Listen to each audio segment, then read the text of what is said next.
Hola, mi nombre es Pascuala Fontecilla, soy estudiante de primer año de la carrera de Psicología y a continuación les mostraré mi mapa conceptual para la asignatura de Ética Profesional con la profesora Marila García. ¿Qué es ética entonces? La ética es una disciplina teórica, nace de una rama de la filosofía y lo que nos entrega a nosotros son orientaciones. Esas orientaciones les podemos llamar elementos de juicio y los elementos de juicio entonces orientan a un agente moral. ¿Quién es el agente moral? Podríamos decir que es el humano que decide sobre su persona y es sobre él que se edifica la ética. Es importante decir también que es imputable y que es inevitablemente moral.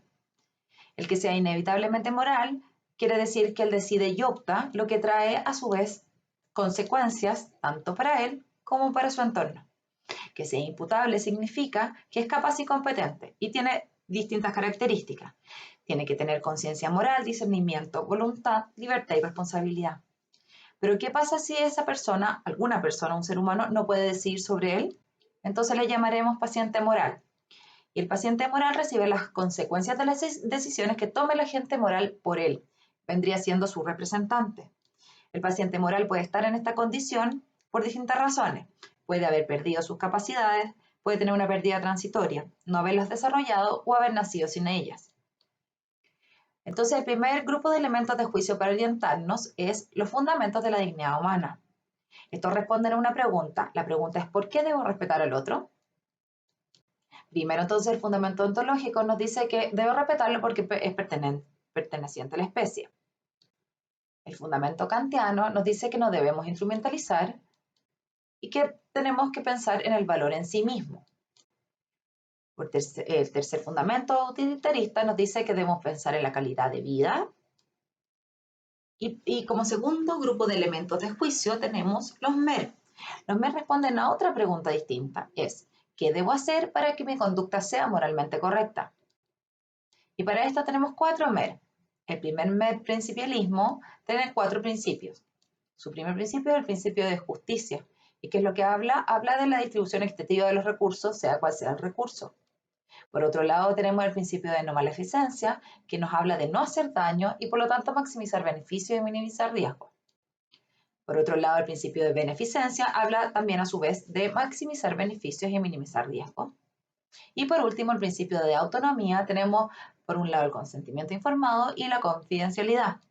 El consentimiento informado debe tener la información suficiente y comprensible, debe dejar por expresa la voluntariedad y capacidad y competencia.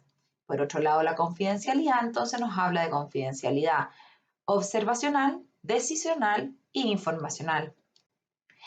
El segundo MER, entonces, la ética dialógica, nos plantea que está pensada para las sociedades globales.